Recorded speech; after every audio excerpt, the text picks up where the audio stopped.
নারীর নিরাপদ ও নির্বিঘ্ন যাতায়াত নিশ্চিত করতে রাজধানীতে বিশেষ বাস সার্ভিস চালু হলো। পিঙ্ক রঙের বাসগুলোতে চালক ও কন্ডাক্টর হিসেবে দায়িত্ব পালন করবেন নারী। তেজগাঁয়ে বিআরটিসি ঢাকা ডিপো প্রাঙ্গণে মহিলা বাস সার্ভিস পরিচালনা কার্যক্রমের উদ্বোধন করেন সড়ক পরিবহন ও সেতু, রেলপথ এবং নৌ পরিবহন মন্ত্রণালয়ের মন্ত্রী শেখ রবিউল আলম। বলেন, এই সেবা চালুর মাধ্যমে নারী সমাজ টেকসই অর্থনীতি গড়তে ভূমিকা রাখবে। বিআরটিসি জানিয়েছে, বর্তমান সরকারের নির্বাচনে ইশতেহার বাস্তবায়নের অংশ হিসেবে এই উদ্যোগ নেওয়া হয়েছে।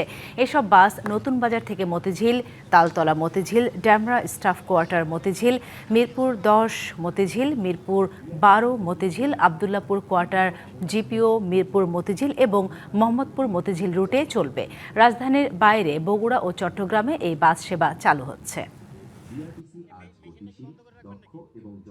এটা নিয়ে আমাদের অনেক প্রাউড ফিল মনে করতেছি, অনেক খুশি লাগতেছে, কারণ আমরা প্রথম নারী বাসে ড্রাইভ করব, যাত্রীকে সার্ভিস দিব, মহিলাদের সার্ভিস দিব। মহিলারা অনেক আনন্দিত, আমরা অনেক আনন্দিত হবি। এটা আমি কিভাবে প্রকাশ করবো? যখন আপনার ছেলেদের হয়, ছেলেদের জন্য আপনাদের কিছু করবে, তখন এটা আপনি তখন বুঝতে পারবেন। কিন্তু আমরা মেয়েরা আসলে অনেক কিছু থেকে আমাদেরকে এরকম সমস্যার সম্মুখীন হতে হয়। সেই জায়গা থেকে যখন এরকম বাস, তো এটা আমাদের জন্য কি বলবো আর বারবার যে আসলে অনেক, যে নারীরা বাসে উঠার আগে বা যাত্রার আগে সে একটা যাত্রী বান্ধব পরিবেশ পাবে, অর্থাৎ ওয়েটিং এর সময়। এরপর বাসে উঠার পর সে একটা নারী বান্ধব বাস পাবে। আগামী দিনে নগদ নিয়ে এলো হার না মানা হার অফার। সর্বনিম্ন 10,000 টাকা রেমিটেন্স নগদে পাঠালে থাকছে স্বর্ণের হার জেতার সুযোগ। এই রুট আরো প্রসারিত করা হবে, বাসের সংখ্যা বৃদ্ধি করা হবে এবং এখন যে পরিবেশটা তারা পাচ্ছে সেটা আরো উত্তর সমৃদ্ধ করা হবে।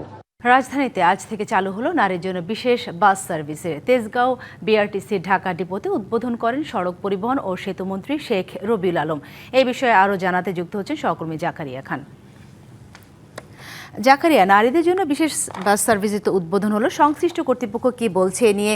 মোট কয়টি রুটে বাস চলাচল করতে পারে, বা এই পিঙ্ক বাস সার্ভিস নারীদের জন্য এ নিয়ে আর কি তথ্য আছে আপনার কাছে?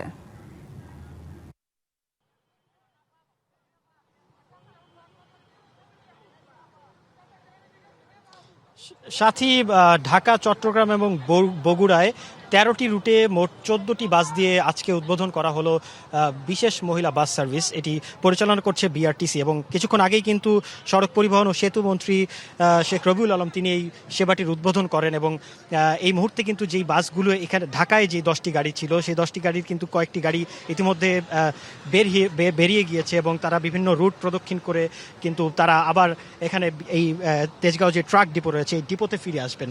এবং এই বাস সার্ভিসের সাথে যারা সম্পৃক্ত, অর্থাৎ চালক এবং কন্ডাক্টর, তারা সবাই কিন্তু নারী এবং নারীদের নিরাপত্তা, নারীদের স্বাচ্ছন্দ্যে যাতায়াত নিশ্চিত করতেই কিন্তু এই সেবা চালু হয়েছে। আমি একজন যাত্রীর সাথে কথা বলার চেষ্টা করব।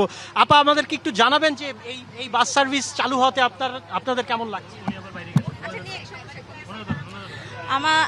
আমার অনুভূতিটা হলো, বাংলাদেশে এই প্রথম পিঙ্ক সার্ভিস চালু হচ্ছে, সেই জন্য বাংলাদেশ সরকারকে আমি অসংখ্য ধন্যবাদ জানাচ্ছি।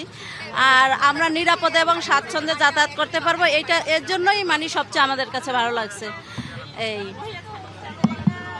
আমি একটু আরেকজন যাত্রীর সাথে কথা বলার চেষ্টা করব। আপু, আমাদেরকে একটু জানাতে চেষ্টা করবেন যে এই সেবা চালুতে আপনাদের কি কি উপকার হয়? এই সেবা চালুতে আমাদের অনেক উপকার হলো। যেমন গণপরিবহনে উঠতে গেলে আমাদেরকে অনেক সময় নিতে চায় না, বলে না মহিলা সিট নেই, দাঁড়িয়ে নেওয়া যাবে না, পুরুষের সাথে ধাক্কাধাক্কি করে প্রতিযোগিতামূলক আমাদের উঠতে হয়। এখানে আমাদের অনেক গায়ের উপরে হুমড়ি খেয়ে পড়ে, তারপরে ছিনতাইয়ের ভয় থাকে।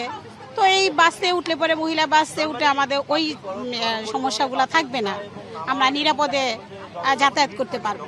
হ্যাঁ, আসলে সাথী শুনছিলেন যে যাত্রীদের মুখ থেকে শুনছিলেন যে তারা কি কি সুবিধা পাবেন এবং এই বাস সার্ভিস চালুতে কিন্তু যে নারীর ক্ষমতায়ন সেদিকে আরও এক ধাপ এগিয়ে গেল। এবং সাথে সাথে বলতে চাই, সরকারের যে 180 দিনের কর্মপরিকল্পনা ছিল, সেই কর্মপরিকল্পনার একটি অংশ কিন্তু ছিল এই বিশেষ মহিলা বাস সার্ভিস। তো সাথী, রাজধানী তেজগাঁও বাস ডিপো থেকে আমার কাছে এতটুকু ছিল। ধন্যবাদ জাকারিয়া।